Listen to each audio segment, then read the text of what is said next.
Vamos al texto bíblico. Estamos extrayendo nuestros mensajes esta semana del libro de Judas, de la epístola de Judas. Yo quisiera desafiar a los hermanos predicadores, y esta mañana debe haber muchos aquí, predicadores laicos, predicadores, ministros. Yo quiero desafiarlos a predicar la palabra de Dios, a tomar el texto bíblico, a arrodillarse, a tratar de entender, a pedir que el Espíritu ilumine el entendimiento para entender qué es lo que quiere decirle a la iglesia. El predicador no puede llegar al púlpito para predicar lo que él quiere, lo que él piensa. La responsabilidad del predicador es predicar lo que Dios quiere decirle a su iglesia. Y lo que Dios quiere decirle a su iglesia está en la palabra de Dios. Yo siempre digo que si no hubiera Biblia, no habría predicación. La predicación existe porque existe la Biblia. La predicación es la exposición de la palabra de Dios. Y esta mañana o estos días hemos estado analizando textos de la epístola a Judas. Hay algunas características de este libro que no he estado mencionando durante la semana. Por ejemplo, voy a quedarme en el púlpito porque tengo que leer algunas cosas. Primero, si tú abres la segunda epístola de Pedro, capítulo 2, vas a ver que da la impresión de que Judas le copió a Pedro, o Pedro le copió a Judas. Ahora, Pedro no puede haberle copiado a Judas porque la epístola de Pedro fue escrita antes. Pero tampoco Judas puede haberle copiado a Pedro, porque si no, ¿por qué no le copió toda la epístola? ¿Por qué solo agarró el capítulo 2? Ambos fueron inspirados por Dios. Eso es lo admirable de la inspiración. Y hay otra característica con Judas. Judas menciona 2 libros apócrifos, 2 libros que el canon bíblico no reconoce como inspirados por Dios. Y sin embargo, Judas toma textos de esos libros apócrifos y los registra en el texto inspirado. Y aquí hay otra cosa interesante. Cuando Dios inspira al escritor bíblico, lo inspira con su cultura, con su personalidad. El escritor bíblico entonces escribe el mensaje que le ha sido inspirado, pero puede usar figuras de lenguaje, puede usar cosas que ha leído, que ha oído, que ha visto, y va a registrar todo eso con su personalidad. Si es un hombre enérgico, lo va a registrar de manera enérgica. Si es un hombre más suave, lo va a registrar de manera suave. Por eso la Biblia tiene diferentes características. Judas fue un escritor inspirado.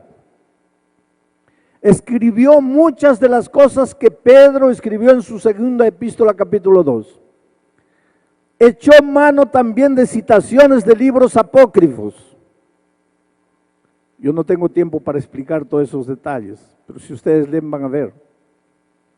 Eso quiere decir que el hecho de que un escritor bíblico o que el hecho de que un profeta que ha sido inspirado por Dios mencione fuentes, otras fuentes, no le quita la inspiración.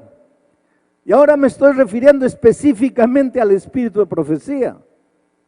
Me estoy refiriendo específicamente a la escritura sagrada que nosotros tenemos. El hecho de que ha registrado en sus escritos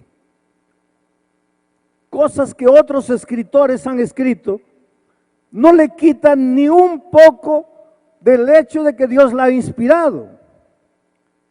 Pablo, en el discurso del Areópago, citó expresiones de poetas seculares de su tiempo y ni por eso dejó de ser inspirado.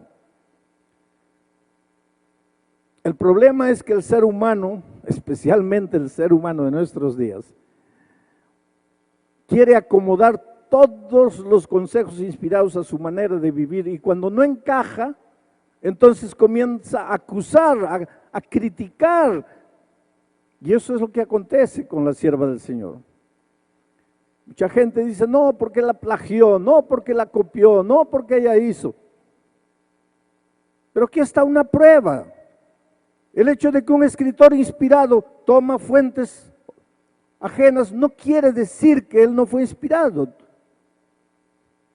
Pero ¿por qué ella no registró el libro de donde sacó, la página de donde sacó? Porque en esos tiempos no había lo que hoy se llama derechos autorales. Judas tampoco registró nada. Pablo tampoco registró nada. Pero hoy, yo no podría escribir algo que otro ha dicho sin registrar el libro, la página, la fuente, porque las leyes han cambiado, los tiempos han cambiado. Bueno, ese no es mi tema, cierro paréntesis aquí. Lo que quiero decirles es que el hecho de que un escritor inspirado echa mano de otras fuentes no quita en nada su inspiración. Bueno, el texto para esta mañana son los últimos 2 versículos de la epístola de Judas. Y dice así: y aquel que es poderoso para guardaros sin caída y presentaros sin mancha delante de su gloria con gran alegría, al único y sabio Dios, nuestro Salvador, sea gloria y majestad, imperio y potencia, ahora y por todos los siglos. Amén. Anoche estudiamos que muchos estaban entrando a la iglesia con una teoría. Dios es misericordia, Dios es gracia, Él nos da su gracia nos perdona de todos los pecados. Puedes ir a Dios como estás, que Dios te perdona, Dios te acepta. Y esta es una de las verdades más bellas de la Biblia. Puedes ir a Dios como estás. No importa quién eres, no importa cómo has vivido, puedes ir a Dios como estás. Pero ¿dónde estaba el error de esos herejes en el primer siglo? Puedes venir a Dios como estás y seguir como estás. Ese era el problema. Pero la Biblia enseña que puedes venir a Dios como estás, pero su gracia te transforma, no te deja como estás. Nadie puede usar la gracia de Jesucristo para continuar viviendo en el pecado. ¿Y por qué no? Porque el pecado te destruye y la salvación no es solamente la recompensa que vas a encontrar en los cielos. La salvación es la transformación de tu vida aquí, en esta tierra. El pecado te destruye, entonces la gracia de Jesucristo te arranca del pecado, te saca del pecado para que vivas una vida plena. Y entonces ayer Judas decía, y cuando alguien viene diciendo que la gracia solo perdona, pero no transforma, cuando alguien usa la gracia como si fuera libertinaje, entonces niega el poder de Dios. Porque si Dios es poderoso para perdonarte, es también poderoso para transformarte. Y ahora él con ese pensamiento termina su epístola, al decir en el texto que acabo de leer, dice, y aquel, refiriéndose al Señor Jesucristo, que es poderoso para guardaros sin caída y presentaros sin mancha delante de su gloria con gran alegría. Dios es poderoso para guardarte sin caída, para presentarte sin mancha en el día en que Jesús vuelva. Ahora, lo que necesitamos entender es cómo es que Jesús hace esto. ¿Cómo es que Él te guarda sin caída? ¿Cómo es que Él te va a presentar sin mancha cuando Cristo vuelva? Porque hay una figura que mucha gente usa y es una figura equivocada. Cuando se habla de la salvación, hay gente que dice que la salvación es como un elevador, como un ascensor. Tú entras y vas subiendo, el elevador va subiendo, y tú te puedes caer 50 veces, 100 veces dentro del elevador, pero sigues subiendo. Eso es peligroso, queridos. Eso no combina con la gracia transformadora de Cristo. Y no combina con lo que Judas acaba de decir, porque Judas dice, aquel que es poderoso para guardarte sin caída y presentarte sin mancha cuando Cristo vuelva. Entonces, cuando mucha gente lee este texto, se desespera, entra en pánico y dice, ay Dios mío, ¿cómo puedo vivir sin caída en este mundo de pecado, de tanta tentación? Y si todos nosotros revisamos nuestra vida, en algún rincón escondido cargamos algo. ¿Cómo puede Dios mantenernos sin caída? Tal vez este es el tema más interesante que necesitamos aprender. En el capítulo 9 de Marcos, en el versículo 33 específicamente, pero un poco antes y un poco después, vas a encontrar lo siguiente.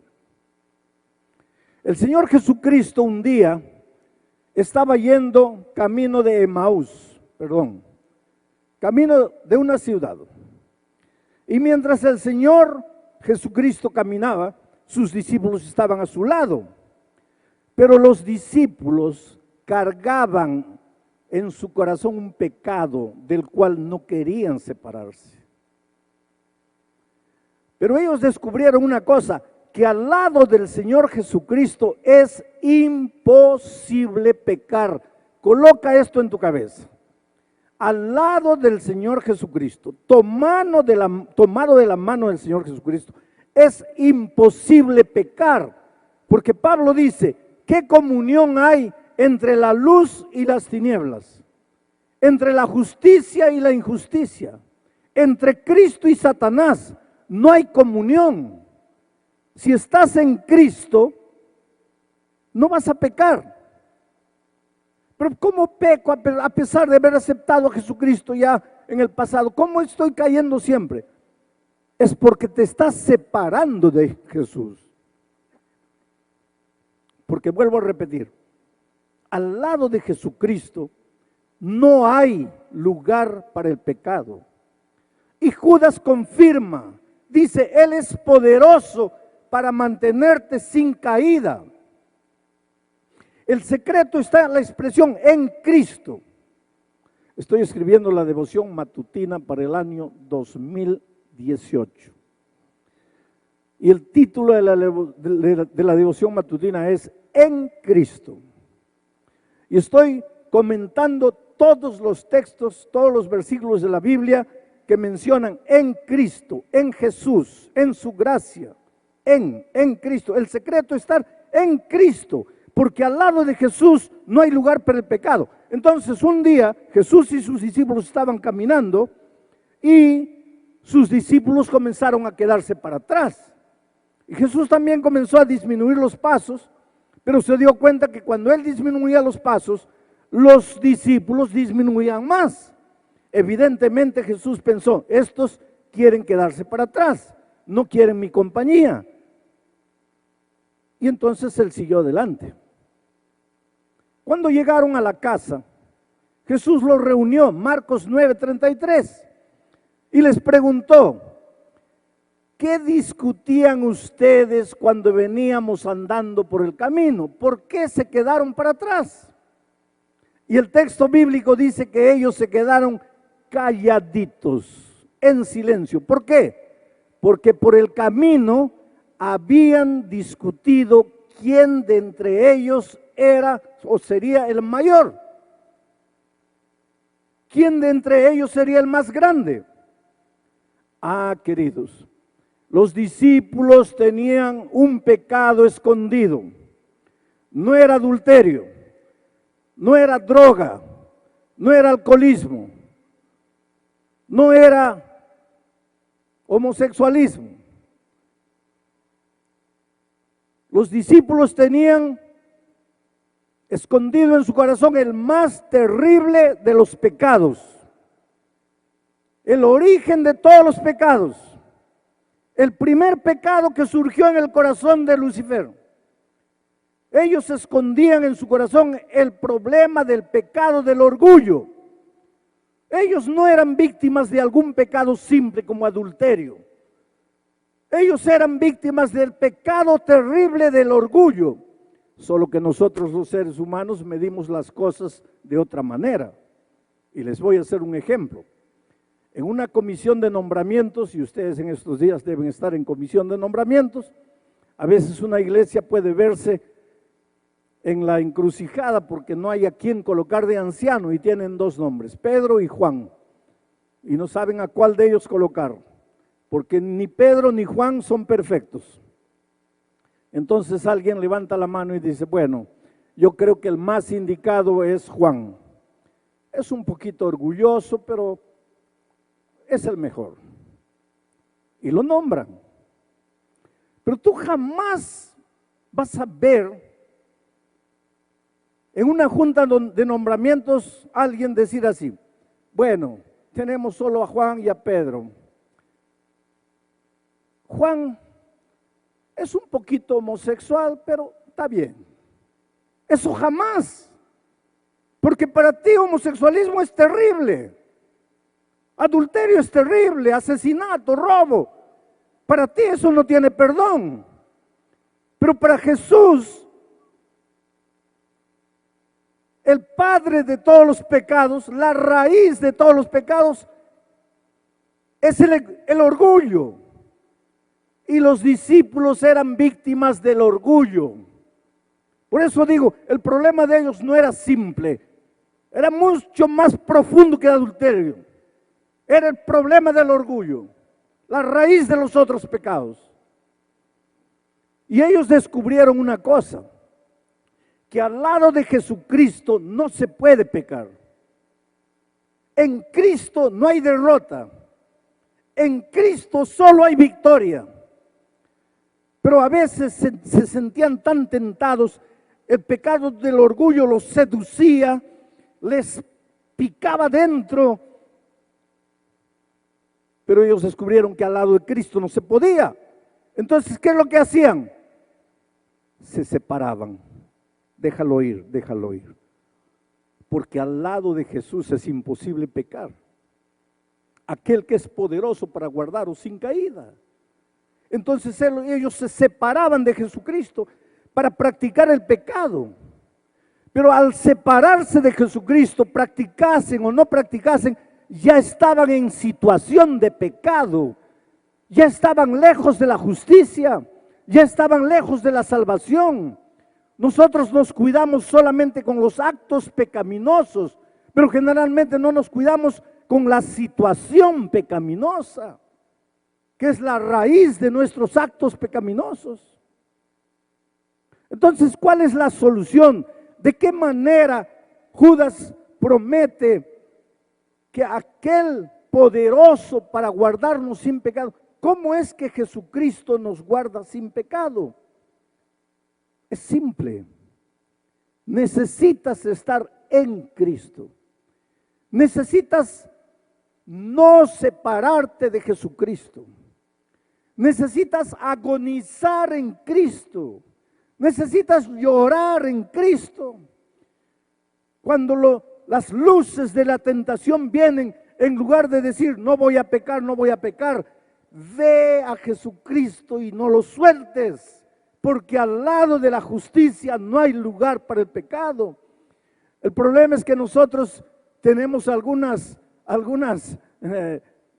secretos, entre comillas, para vencer el pecado, porque ya he escuchado decir que toda tentación dura 3 minutos, que si tú aguantas la tentación 3 minutos ya eres victorioso.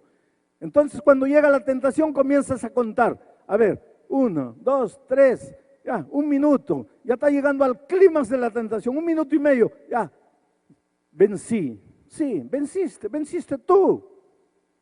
¿Y tu justicia qué es? Trapo de inmundicia. Venciste tú, con tu dominio propio, con tu autodisciplina. Eso no es victoria en Cristo. Entonces, ¿qué tengo que hacer? Pues en la hora de la tentación, llora y ve a Jesús y dile: Señor, mira, tú sabes que yo te amo. Tú sabes que yo no quiero traicionarte, tú sabes que yo no quiero herirte, pero en este momento estoy sintiendo que me voy. Por favor, no me sueltes, por favor, no quiero estar sin ti. Sin ti no hay vida, sin ti no hay salvación, sin ti estoy perdido. Ten compasión de mí, no me sueltes. Y claro que Jesús no te va a soltar. Él es poderoso para guardarte sin caída. Y entonces viene lo que Pablo dice: no vivo más yo, ahora Cristo vive en mí. Y si Cristo vive en ti, porque en la hora de la tentación no te has separado de Él, la victoria no es tuya, la victoria es de Cristo, pero al mismo tiempo es tuya. Por eso Pablo no sabe definir ni explicar esto. Dice: no vivo más yo, Cristo vive en mí, pero lo que vivo, ahora, no acaba de decir que no vive, y ahora dice vivo. ¿Vives o no vives? Es que cuando tú vas a Cristo, su voluntad santificada se junta con tu voluntad pecaminosa y se transforma en una voluntad todopoderosa. La victoria es de Cristo, pero es tuya. Es tuya, pero es de Cristo, porque no vives tú, Cristo vive en ti. Pero ahora vamos a dejar de frases románticas. ¿Qué cosa significa Cristo vive en mí? Porque nosotros hablamos, Cristo vive en mí. Andar agarrados de la mano con Jesús. Oh, Jesús, tú eres mi vida. Jesús, tú eres mi salvación. Pero en términos prácticos, ¿qué quiere decir eso? 3 cosas. Orar todos los días, estudiar la palabra de Dios todos los días y buscar a una persona que no conoce a Jesús y traerla para el conocimiento de la palabra. Cuando tú haces...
Esas 3 cosas, estás en Cristo.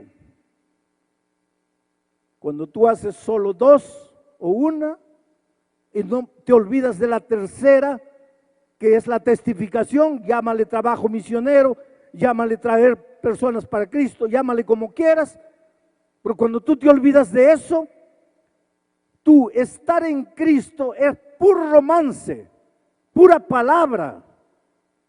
Y el Evangelio no es palabra, el Evangelio es acción, acción transformadora.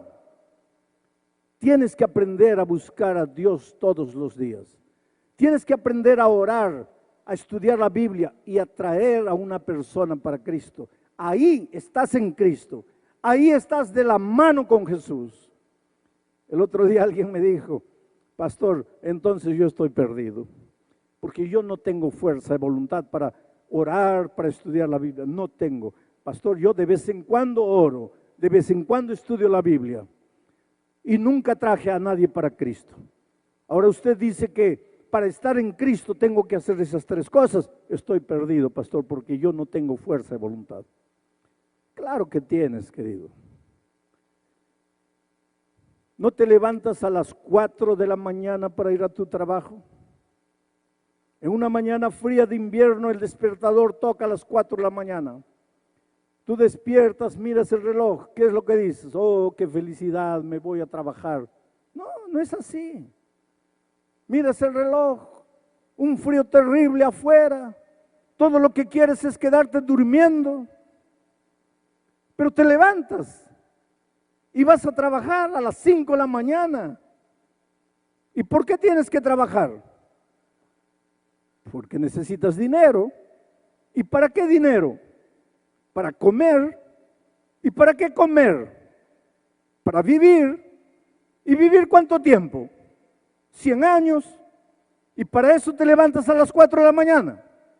Para vivir 100 años. Y para vivir la vida eterna, no puedes levantarte 10 minutos antes para arrodillarte, clamar a Dios, estudiar la palabra. No me digas que no tienes fuerza de voluntad. El problema es que tu fuerza de voluntad tú la diriges para lo que quieres, para lo que consideras importante. Pero tú tienes fuerza de voluntad. Tú puedes hacerlo. Solo clama a Dios. Pídele a Dios. Señor, ayúdame a separar tiempo contigo. Pasa ese tiempo con Jesucristo. Y ahí tú te vas a dar cuenta que Dios es poderoso para guardarte sin caída hasta el día de la venida de Cristo. Pero queridos, yo voy a entrar a otro capítulo ahora. Mientras Cristo no venga, eres un ser humano. Y a esta naturaleza pecaminosa nuestra no le gusta pasar tiempo con Dios. A esta nuestra naturaleza lo que le gusta es levantarse y salir corriendo a trabajar. Eso le encanta. Inclusive para los ministros. El ministro tiene mucha cosa para hacer. Y lo que nos gusta es levantarnos de mañana y ya comenzar con la agenda del día. Estar con Cristo, pasar tiempo con Cristo, eso al ser humano no le gusta. ¿Por qué? Porque aunque hemos sido convertidos, todavía conservamos la naturaleza pecaminosa dentro de nosotros. Y a esa naturaleza pecaminosa no le gusta el compañerismo con Dios. Esa naturaleza pecaminosa es especialista en disfrazar, en engañar, en aparentar, en mentir. Pero a esa naturaleza no le gusta el compañerismo con Dios. Por lo tanto, constantemente vivimos cayendo. Y no caemos porque Dios no tenga poder para mantenernos sin caída. Caemos porque nos separamos de Jesús. Y al separarnos de Jesús, pues la consecuencia es caer. ¿Y qué hacer? Pues aquí entra la gracia maravillosa de Cristo. Levántate. Y si me caigo 50 veces, es porque 50 veces te has separado de Jesús. ¿Y qué hago, pastor? Levántate. Y si me caigo 1500 veces, pues 1500 veces te has separado de Jesús. Pero ¿y qué hago ahora? Pues levántate.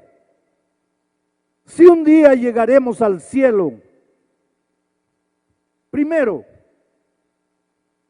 es porque Cristo nos levantó.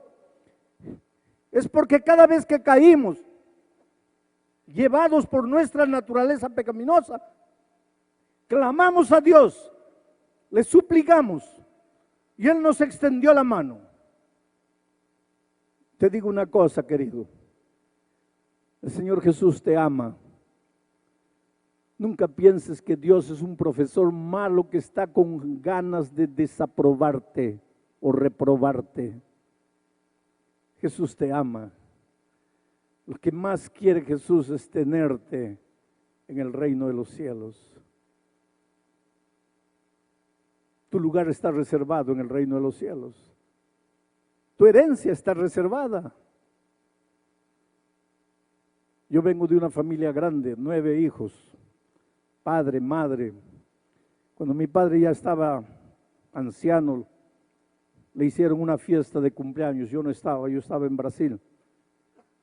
Pero mis hermanos me contaron que le hicieron una fiesta como a niño. Le pusieron globos, le hicieron un pastel y la mesa estaba llena. Mi padre se sentaba en el extremo de la mesa y yo me sentaba a un lado. Ese era mi lugar. Y cuando yo no estaba presente, ese lugar casi siempre estaba vacío. Ese es mi lugar. Y ese día que mi padre estaba con la mesa servida, algunos hijos no estaban, muchos hijos, muchos nietos presentes, mi lugar vacío en la mesa. Y él le dijo a uno, por favor llamen a alguien, coloquen a alguien ahí. Yo no puedo alegrarme viendo ese lugar vacío. Yo quisiera que tú entiendas esta mañana que tu lugar en el cielo está reservado. Y aunque se salven millones y tú te pierdas, tu lugar siempre estará vacío. Porque eres precioso para Dios. Él te ama como eres. El otro día alguien me decía, pastor, usted dice que Dios me ama como soy, pero usted no sabe quién soy. No importa quién seas, con ese carácter horrible que tienes, o esa naturaleza que cargas con tus tendencias, eres lo más precioso que Dios tiene.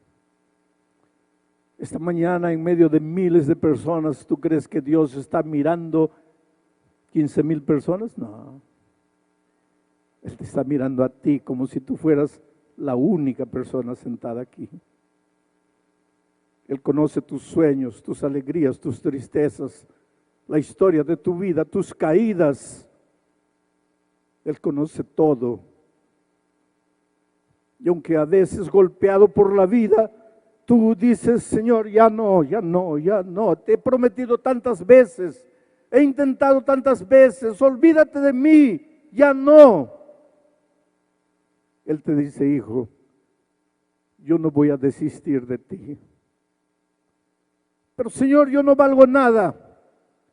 No, hijo, yo no voy a renunciar a ti. Pero es que Señor, no puedo. Pero yo estoy aquí. Tu lugar en la mesa está reservado.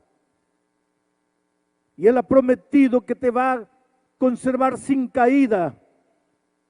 Y si por esas cosas de la vida te sueltas de Él, te apartas de Él y caes, pues no tengas miedo de levantarte y continuar la caminata con Cristo, porque si un día nos salvamos, no será porque jamás caímos, sino porque aunque caímos, creímos en la palabra redentora de Jesucristo, nos levantamos y seguimos adelante.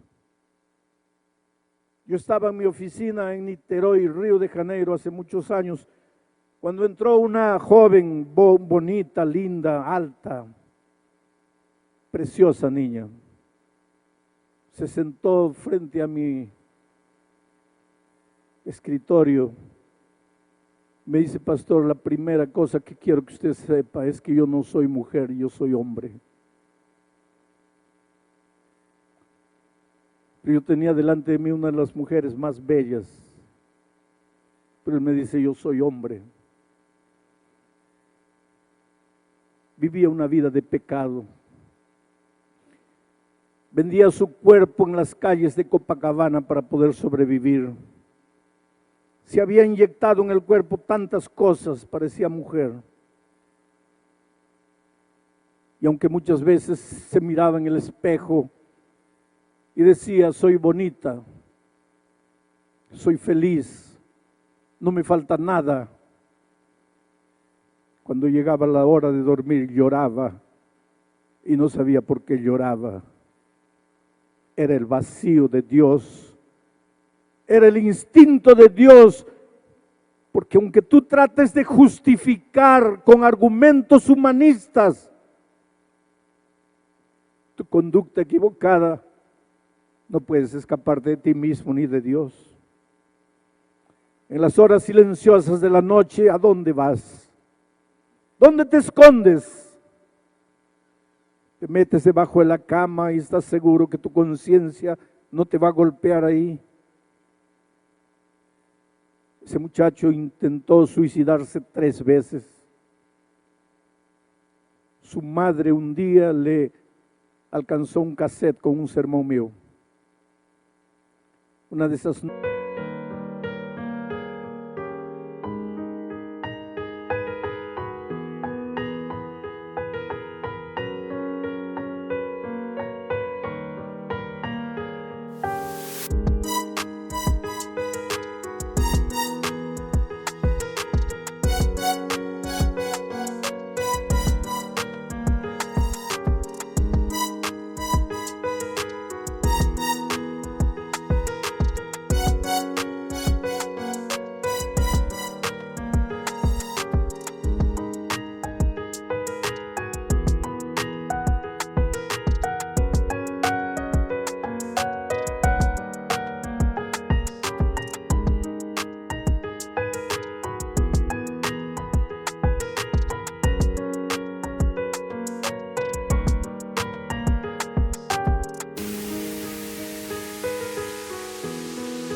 noches de pecado que volvió al inmundo hotelucho donde vivía.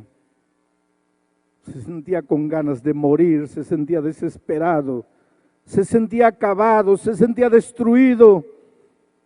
Y aunque las corrientes modernas le decían, no, está bien, es una preferencia tuya, es una opción, tú tienes libertad para hacerlo, pero no podía escaparse de Dios. No podía escaparse del mismo. Nada puede llenar el vacío de tu corazón. Y esa noche en desesperación colocó el cassette y la palabra de Dios llegó a su corazón. Bendita palabra de Dios. Palabra de Dios. En hebreo, dabar. En griego, logos. En el principio era el logos, el dabar. Y el logos estaba con Dios. El dabar y el logo era Dios. Querido, la palabra de Dios no es apenas un libro escrito. La palabra de Dios es el propio Dios hecho carne. Es el Hijo de Dios que vino a buscarte. Dios Todopoderoso, que tiene poder para guardarte sin caída.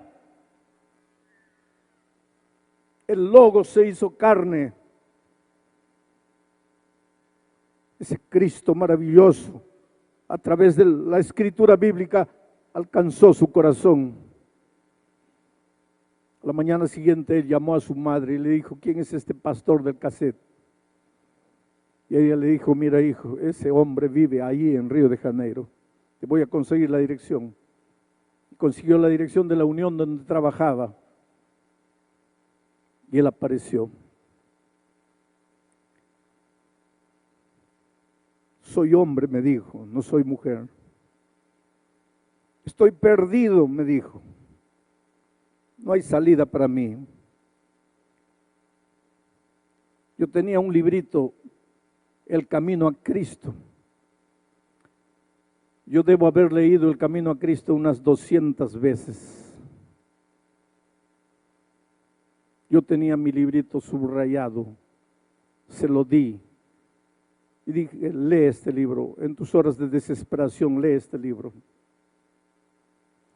En El Camino a Cristo, el Señor Jesús dice que es más fácil, a través de su sierva, dice que es más fácil salvarse que perderse. Perderse es difícil, salvarse no. ¿Sabes lo que dice El Camino a Cristo? ¿Podrá el hombre decir no? ¿Podrá el hombre resistir? ¿Podrá el hombre no querer? Pero si no lo hace, el Señor lo salvará. ¿Sabes lo que está diciendo? Que para perderte necesitas un día parar en la vida, mirar a Dios y decirle: mira Dios, escúchame bien, no quiero salvarme, quiero perderme. Porque si tú no le dices eso, Él te va a salvar. Su gracia es maravillosa, su amor es infinito, te va a alcanzar, su misericordia te va a conquistar. Va a tener que llegar un día en que caigas de rodillas y digas: Señor, no tengo más a dónde esconderme de tu amor, no tengo más a dónde correr de tu gracia. Y el día que te dejes encontrar, ese día tú no tienes idea de lo que Dios va a hacer en tu vida. Y ese muchacho clamó a Dios. La historia es larga, no la voy a contar toda. Pero muchos años después, en una iglesia de San Pablo, me encontré con ese muchacho. Ahora era un hombre elegante, vestía terno azul marino. Se acercó de mí y me dijo: pastor, ¿se acuerda de mí? No. Míreme bien, ¿no se acuerda de mí? No. Pastor, la única vez que hablé con usted, yo estaba vestido de mujer, fue en Niterói, en su oficina. ¿Se acuerda de mí? Y claro que me acordaba de aquella escena.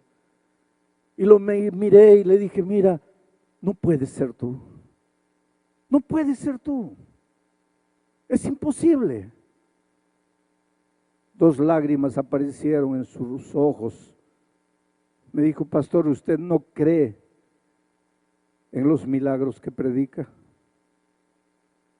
Yo le dije: hijo, no quise decir eso.